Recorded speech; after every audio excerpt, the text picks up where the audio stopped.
이자 부담이 역대 최고라. 얼마나 늘어났길래 이자 부담이 역대 최고라고 할까요? 여러분 이거 한번 보세요. 3년 9개월 새에 이자 비용 증가율 56%나 늘어났습니다. 굉장히 많이 늘어났죠. 이게 말입니다. 2019년만 하더라도 82,089원이었습니다. 그런데 2023년 128,068원입니다. 이 수치는 역대 최고고요. 3년 9개월 새에 56% 45,979원이 늘어났습니다. 엄청나게 늘어났죠. 예, 이자 비용 자체가요. 이게 3년 9개월 새입니다. 이렇게 되면 여러분 이제 점점 뭐 일부에서는 임이지만 이자에 짓눌릴 겁니다. 네, 그것도 말입니다. 한두 사람이 질리는 것이 아니라 저는 많은 사람들이 이자에 짓눌릴 것이라고 생각합니다. 이렇게 되면 여러분 이자 때문에 돈 못 씁니다. 지갑 안 엽니다. 소비 축소될 수밖에 없습니다.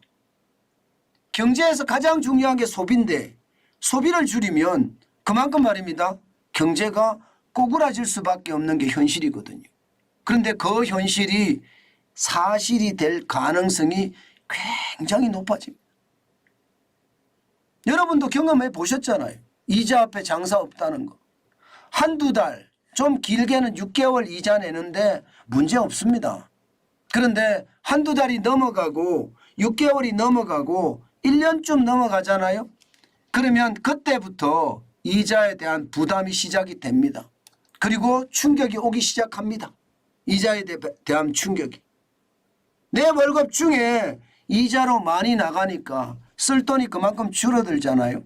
생활비도 줄어들고 교육비도 줄어들고 다 줄어들 수밖에 없어요.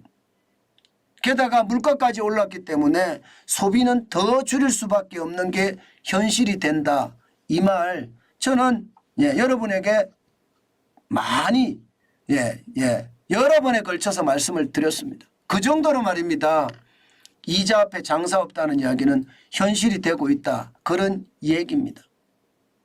그런데 왜 이렇게 늘어났는지 보니까 결국은 주택담보대출이에요.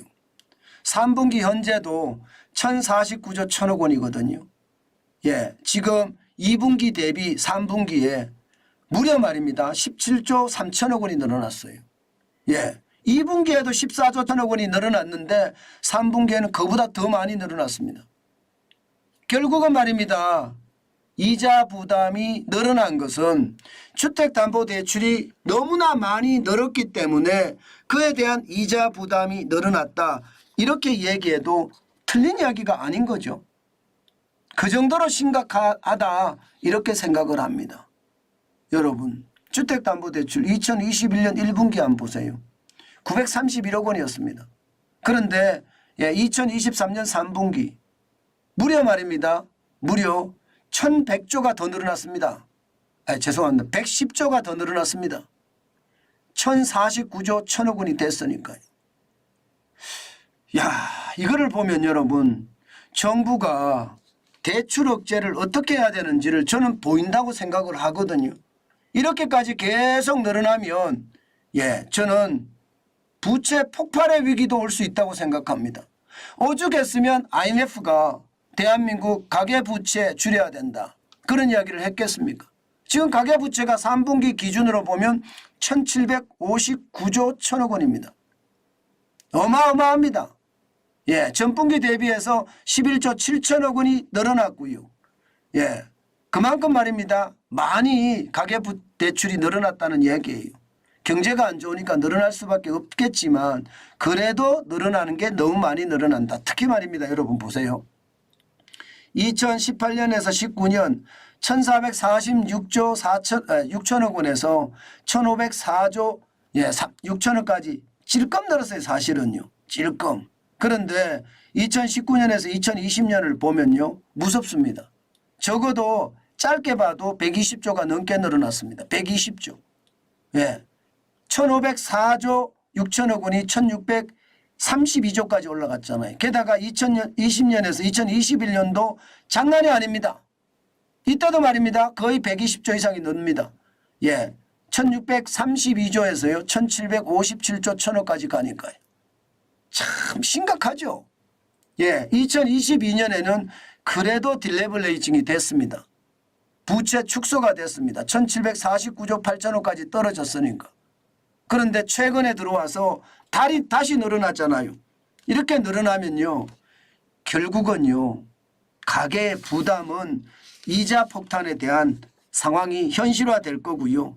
그 부담 자체가 결국은 충격이 될 수밖에 없다. 이렇게 생각합니다. 그렇다고 주담대 주택담보대출의 금리가 마구마구 내릴까요? 저는 그렇게 생각하지 않아요. 마구마구 내려지지는 않을 겁니다. 지금 현재 조금씩 내려졌기는 해요. 예, 지금 주택담보대출 고정금리가 말입니다. 상단이 6%까지 떨어졌어요. 하단은 3.86%까지 떨어졌고요. 여전히 3%대의 금리고요. 이것은요. 앞으로도 계속 갈 겁니다. 더 이상 못 떨어뜨리는 그런 상황이 올 겁니다. 그만큼 말입니다. 그만큼 저는 이자 폭탄에 대한 두려움 앞으로도 커질 거라고 생각을 하고요. 이게 돈을 많이 푸니까 시중엔 통화량이 늘어나거든요. 그럼 돈의 가치가 그만큼 떨어지면서 돈의 일부분이 휴지 조각이 점점 돼가는 거예요. 예, 그렇게 되면 실물의 가치는 계속 올라가고요. 여기에다가 환율의 어떤 상승이 수입 물가를 상승시키거든요. 그럼 물가까지도 계속 올라간다는 거, 물가까지도.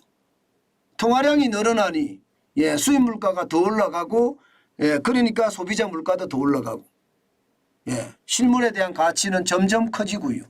그러면 고금리 이자로 물가를 잡는데 물가를 쉽게 떨어뜨리지 않는다. 그런 뜻이 되는 겁니다. 저는 여러분 시장 진짜 지독하게 봐야 된다고 생각을 합니다. 단순하게 시장을 봤다가는요. 큰 코 다친다. 저는 그렇게 봅니다. 그 정도로 말입니다. 시장의 분위기는요.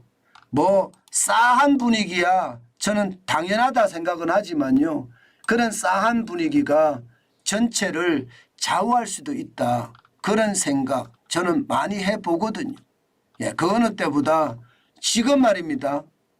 위기를 제대로 대응하는 것 저는 여러분들의 지혜라고 생각합니다.